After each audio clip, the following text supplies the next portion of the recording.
थोड़ा समय स्वहित में हमारा गया और ये शायद आप लोगों के लिए और मेरे लिए दोनों के लिए अच्छा रहा। श्रोता अगर ठीक से सुनता है तो वो संभलता है, और वक्ता अगर ठीक से समझता है तो वो संभलता है। इसलिए तुलसी ने लिखा कि प्रथम भक्ति संतन कर संगा और दूसरी ममृति कथा प्रसंगा।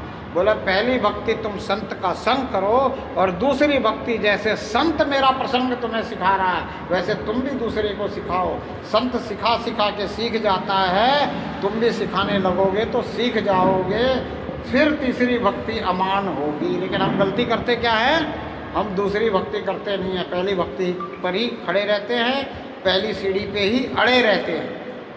मंजिल पे चढ़ने का प्रयास हमें करना चाहिए। हमारी मंजिल है परमात्मा को पहचान को पाना, परमात्मा का साक्षात्कार करना। तो अब ये परहित की बात, ये गौ सम्मान आह्वान अभियान जो है किसी व्यक्ति का नहीं है, किसी दल का नहीं है, किसी संस्था का नहीं है, किसी संगठन का नहीं है, किसी भी प्रकार से ये किसी और का नहीं है, हमारा सबका है, ये आपका है। इसमें गौ माता संरक्षक है, नंदी बाबा अध्यक्ष हैं, कोई व्यवस्थापक नहीं है, कोई प्रबंधक नहीं है। इसमें प्रत्येक व्यक्ति प्रबंधन करता है, प्रत्येक व्यक्ति इसमें व्यवस्थापक है। अब ये कार्य क्या करना है, अपने प्रबंधन से क्या कार्य करना है? सरकार को मनाना है गौ हत्या रुक जाए, गौओं की बढ़िया सेवा हो। जिस गौशाला में बढ़िया सेवा नहीं हो रही है वहाँ सरकार व्यवस्था करे, सरकार गौ अभ्यारण्य बनाए। सरकार ने हिरण अभ्यारण्य बनाए, सिंह अभ्यारण्य बनाए, सरकार गौ अभ्यारण्य बनाए। और गौ माता को सम्मानित पद हम चाहते इसलिए है क्योंकि ये भारत गाँव का देश था, है और रहेगा, चाहे कितने ही शहर बन जाओ। भारत कृषि प्रधान देश था, है और रहेगा, चाहे कितने ही गाँवों को शहर में बदली कर दिया जाए। पहले भी ऐसा ही था, और हमारे पूर्वजों ने गौधन के सहारे ही इस राष्ट्र को संपूर्णता से संपन्नता दी थी कि नहीं? इसीलिए ये सोने की चिड़िया कहा गया था। उस टाइम कोई फैक्ट्रियाँ तो नहीं थी, बस कृषि के भरोसे। और कृषि का किसके ऊपर आधारित थी? पूरे के पूरे गौधन। हमने जब से गौधन का आश्रय छोड़ दिया है कृषि के लिए, तब से हम बीमार पड़ने लगे हैं। हमारे बीमारी का कारण क्या है? भोजन। जैसा खाओ अन्न वैसा रहे मन, और वैसा ही रहता है ये तन। अगर भोजन सही हो, हम जीने के लिए भोजन करें तो क्या होगा? स्वास्थ्य ठीक रहेगा।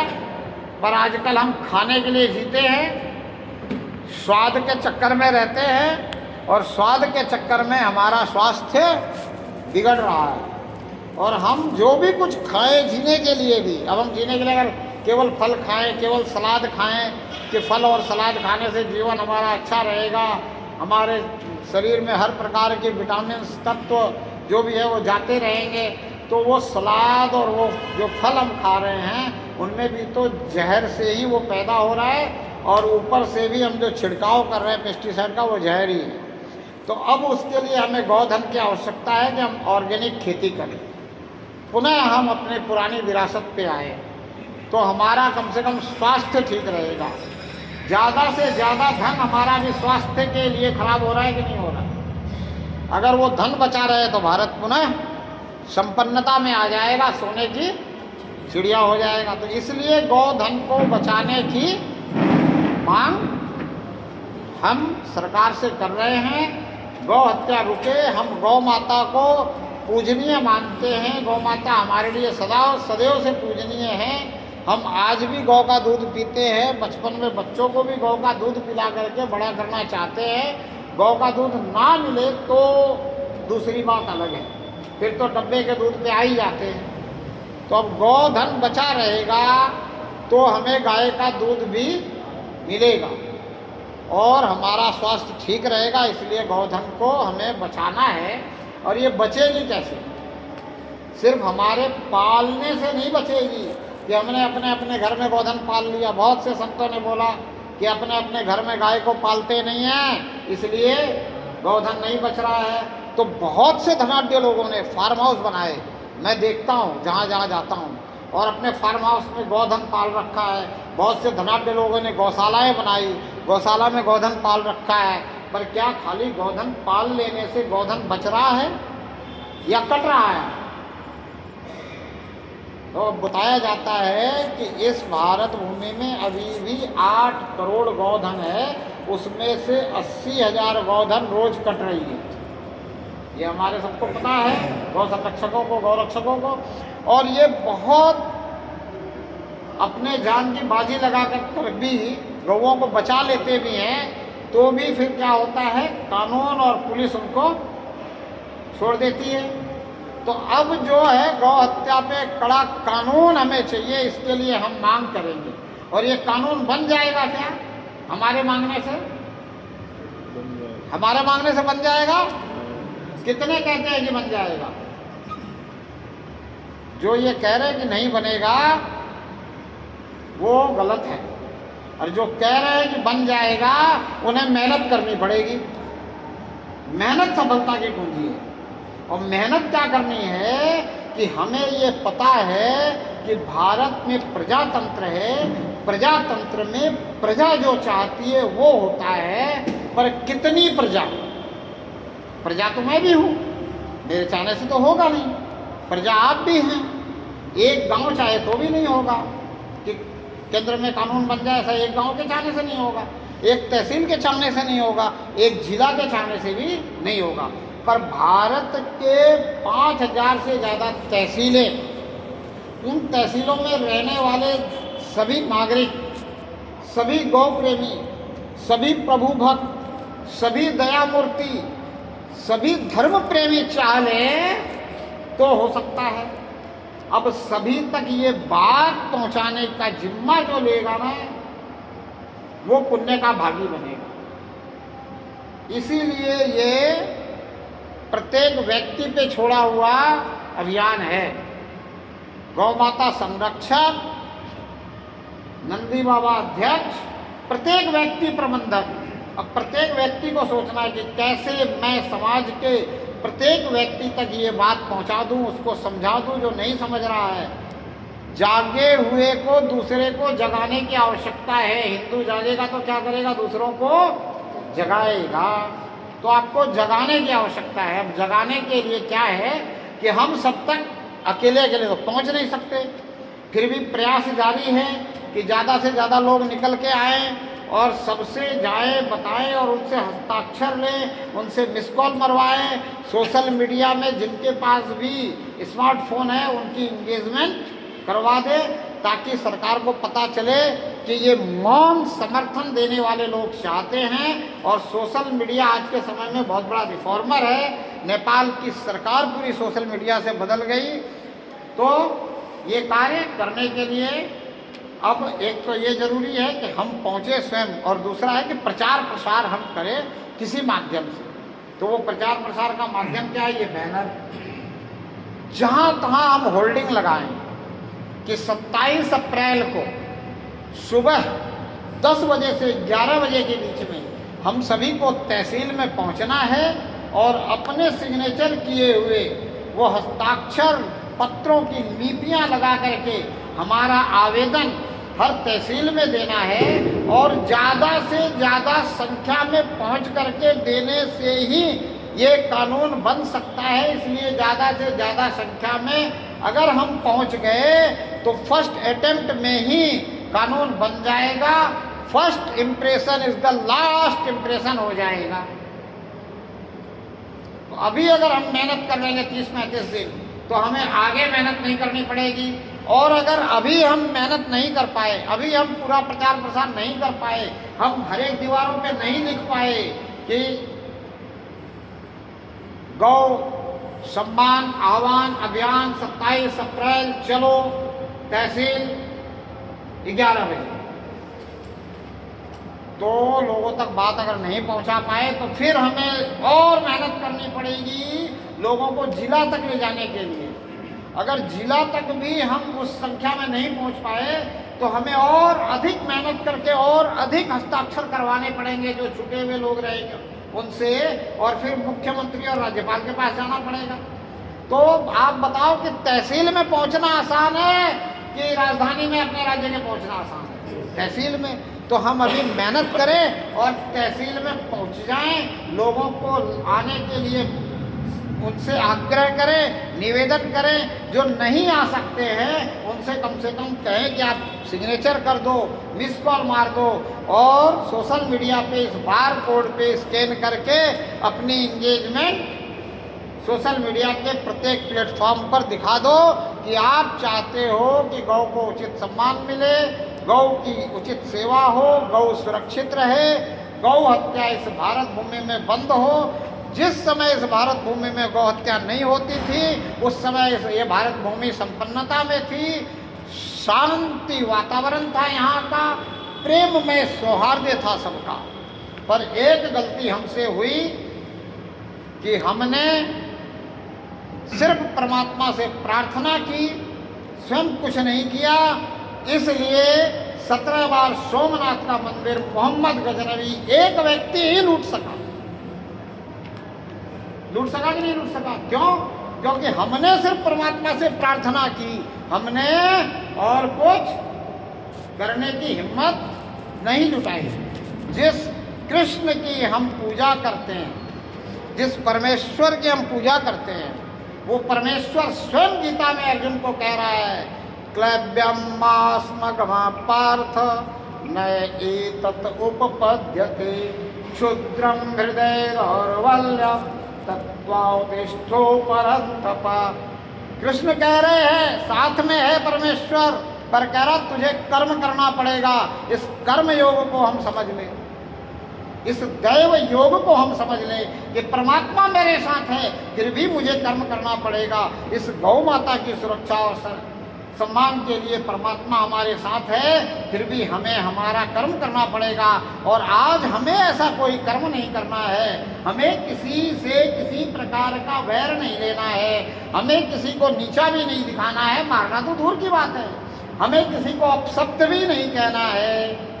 हमें सबसे प्रेम करते हुए, विनय पूर्वक निवेदन करते हुए, प्रार्थना पत्र ज़्यादा से ज़्यादा हस्ताक्षर के साथ में ज़्यादा से ज़्यादा संख्या में तहसीलों तक पहुंचाना है। ये हमारा अधिकार है, जनता का जन्म सिद्ध अधिकार है कि जनता बहुमत से इन प्रतिनिधियों से जो भी मांगे वो इनको करना पड़ेगा। इसमें कोई किसी प्रधानमंत्री की उदारता की बात भी नहीं है कि कोई प्रधानमंत्री हम पे उदार होकर कुछ करेगा। अगर हम जनसंख्या के साथ कोई मांग कर रहे हैं, हमारा बहुमत दिखा करके मांग कर रहे हैं, तो प्रत्येक कोई भी प्रधानमंत्री उसको करना पड़ेगा। पर आज के समय एक धार्मिक प्रधानमंत्री है जिससे पहले आज तक किसी ने भी ये नहीं कहा कि मैं प्रधान सेवक हूँ। कहा किसी ने? सुना किसी ने? नहीं सुना। तो प्रधानमंत्री स्वयं आपको ये बताना चाहता है कि मैं आपका सेवक हूँ, आप जनता जनार्दन हो, आप मालिक हो, मैं सेवक हूँ। तो हमें मालिक बन करके, हम अकेले रहेंगे तो मालिक नहीं है। एक तिनका होता है तो झाड़ू नहीं होता है, बहुत सारे तिनके इकट्ठे हो जाते हैं तब झाड़ू होता है। अकेला जो है ना लकड़ी, अकेली लकड़ी हो तो वो तोड़ दी जाती है, लेकिन कई सारी लकड़ियाँ इकट्ठी हो जाए तो वो ताकत बनती है। तो हमें बहुमत के साथ, संख्या के साथ में आवेदन देना है और हम ऐसा बिल्कुल से विश्वास से ये बात मान कर चल रहे हैं कि अगर हम आ गए बहुमत से तो ये प्रधानमंत्री कर सकेगा, और हम बहुमत से आ गए तो विपक्ष भी इसे रोकेगा नहीं। सही बात है। तो अब हमें ये बहुमत खड़ा करना है, इसके लिए एक एक व्यक्ति को जगाना है, उससे सिग्नेचर लेना है, उसके लिए हमें चारों तरफ होल्डिंग्स लगानी है, बैनर लगाने हैं, दीवार में लिपाई करनी है। आप लोग करने के लिए तैयार हो, आपको सामग्रियाँ चाहिए। यहाँ कुछ भामाशाह बैठे हैं समाज के लोगों के पास, मैं इसीलिए आया हूँ कि अगर समाज चाहता है कि ये राष्ट्र बचे, राष्ट्र बचेगा तो हम बचेंगे। हम सोना चांदी खरीद कर नहीं बच सकते उन लोगों से जो लोहा खरीद रहे हैं। लोहे का मुकाबला हम सोना चांदी से नहीं कर सकते। तो हमें क्या करना चाहिए, नियम बनवाना है। नियम बनवाना है तो लोगों को ये बताना है कि आप मालिक हो और आपके एक हस्ताक्षर से नए नए कानून बन सकते हैं। पहले गौ माता को बचा लो, फिर जनसंख्या नियंत्रण कानून भी बना लेंगे, फिर हम समान नागरिक कानून भी बना लेंगे, कॉल टू रिकॉल का कानून भी बना लेंगे, और भी कुछ अगर भारत इस राष्ट्र की सुरक्षा के लिए बनवाना होगा, हमारे पीढ़ियों को शांत और संपन्न भारत देने के लिए बनाना होगा, तो बनवा लेंगे कि नहीं बनवा लेंगे? बनवा लेंगे।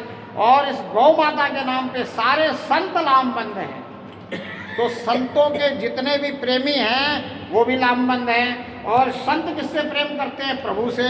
तो जितने प्रभु प्रेमी हैं वो भी लामबंद हैं। बस उन तक आवाज़ जानी चाहिए, उन तक सिग्नेचर करने के लिए पेपर जाना चाहिए। वो कार्य हमें बखूबी करना है और इसके लिए स्वयं प्रबंधन करना है, स्वयं से तैयार होकर के हमें सब कुछ करना है। इसमें कोई भी प्रबंधक, कोई व्यवस्थापक नहीं है। इस प्रकार का ये प्रारूप है और मैं आप जैसे भामाशाहों से निवेदन करने आया हूँ सिर्फ कि आप लोग ज़्यादा से ज़्यादा ये होल्डिंग्स, बैनर्स अपने शहर में, अपने आसपास के गाँव में, अपने आसपास की तहसीलों में लगवाने की कृपा करेंगे। ये बहुत बड़ा राष्ट्रभक्त का काम होगा, ये बहुत बड़े राष्ट्र प्रेम का काम होगा, ये गौ प्रेम का काम होगा, प्रभु प्रेम का काम होगा, धर्म का काम होगा। और ये जो है ये अपने हिसाब से लगे हुए हैं और मैं इनसे भी कहता हूँ कि अपनी तन्मयता के साथ लगे रहो। और साथ में मातृशक्तियों से निवेदन करता हूँ, आज मातृशक्तियाँ 3 हैं, सरस्वती, लक्ष्मी और तीसरी है किसी को ध्यान में? अभी नवरात्रि चल रही है। तो आप तीनों ने ये बात सभी मातृशक्तियों पे पहुंचाना है और अपने मोहल्ले में, अपने समाज में, अपने स्तर पे आप जितने सिग्नेचर करवा सकते हो करवाना है। आपको फॉर्मेट इन तक पहुंचाना है। ये उनका और बनवा भी लेंगे और करवाएंगे। ये काम हमारे स्वयं के लिए, ये काम किसी और के लिए नहीं है, ये काम राष्ट्र के लिए है। ये काम गौ माता को बचाने के लिए ही मात्र नहीं है कि गौ माता को ही बचाना है। ये काम इससे आगे जा कर के इस राष्ट्र के लिए भी कानून बनवाने में सहयोगी होगा कि नहीं? एक बार अगर गौ माता के लिए ये कानून बन गया और जनता के कारण बन गया तो बहुत बड़ी बात हो जाएगी। और अगर हम जनता को नहीं जगा सके तो फिर क्या होना है, ये भी तो हमें संशय है कि हम अगर जनता को नहीं जगा सके, जनता न जाग सके, हम प्रत्येक व्यक्ति तक नहीं पहुंच सके, हम नहीं सिग्नेचर प्रत्येक व्यक्ति से करवा सके, फिर क्या होगा? फिर कोशिश होगी 27 अप्रैल नहीं तो 27 जुलाई तक और लोगों का, फिर कोशिश होगी 27 अक्टूबर तक, फिर कोशिश होगी अगले 27 जनवरी को, उसके बाद फिर 5 महीने इंतजार होगा। उसके बाद भी अगर कुछ नहीं हुआ, अगर ये जनता जनार्दन नहीं जागी, तो संतों ने ये निश्चय और निर्णय लिया है कि हम 5 संत अनशन पे बैठेंगे और उसमें से अगर एक संत भी शरीर पूरा कर गया तो उसकी भरपाई दूसरा संत करेगा। वहाँ 5 संत तब तक बैठते रहेंगे जब तक कि ये नियम, ये कानून गौ हत्या के ऊपर बन न जाए, और तब तो जनता जाग जाएगी और फिर भी इस राष्ट्र को बचाने का कार्य हो जाएगा। लेकिन हम संत ही निवेदन कर रहे हैं जनता से कि ऐसा मौका नहीं आना चाहिए। आप संत प्रेमी हो कि संतों को जो है इतना बड़ी तपस्या करनी पड़े, ऐसा मौका नहीं आना चाहिए। इसके लिए आप उससे पहले ही खुद जागो और दूसरों को जगा करके इस कार्य की सफलता तक पहुंच जाओ। यही सब संतों का भाव है और सब संत इस पे एक लाम बने हैं। और यहाँ कुछ स्वयं सेवी बैठे हैं जिन्होंने जिम्मेदारी ली है, वो खड़े हो जाएंगे जरा। जिन्होंने जिम्मेदारी ली है, जिम्मेदारी किसी को दी नहीं गई है। सबसे बड़ी बात यह है कि जिम्मेदारी किसी को दी नहीं गई है। अब ये हमारे बच्चे नौजवान इन्होंने जिम्मेदारी ली है कि ये जो है आप लोगों के सहयोग से, आप लोगों की कृपा से, आपके कृपा पात्र बन करके इस कार्य को इस जिला में और इसके आसपास के तहसीलों में और भी ऐसे स्वयंसेवी लोग खड़े हैं जिनसे करवाएंगे। तो मैं आशा करता हूँ कि आप सभी हमेशा इनको जो भी ज़रूरत है वो इनको थोड़ा सा पूरी करेंगे, पर धन के रूप में नहीं देना है, नो डोनेशन। जो भी सामग्री इनको चाहिए वो देनी है। सामग्री क्या चाहिएगी? पत्रक, क्या चाहिएगा? पोस्टर, क्या चाहिएगा? एक फार्मा जिससे ये दीवार पे लिख सकें, रंग, रोलर।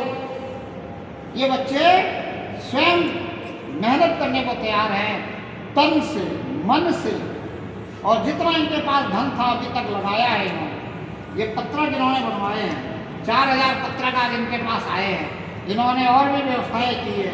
इनके जैसे और भी स्वयंसेवी ये लगे हुए हैं, आपके जैसे तमाम भामाशाह हैं जो और भी संतों के कहने से लगे हुए हैं। और इसीलिए मैं भी आपके यहाँ पधारा हूँ। आपने ये बात अगर समझ ली हो अच्छे से तो अच्छी बात है। और अगर इसको किसी ने कुछ पूछना है, किसी को कोई शंका रह रही है तो पूछ सकते हैं। अगर कोई सलाह भी हो तो आप दे सकते हैं।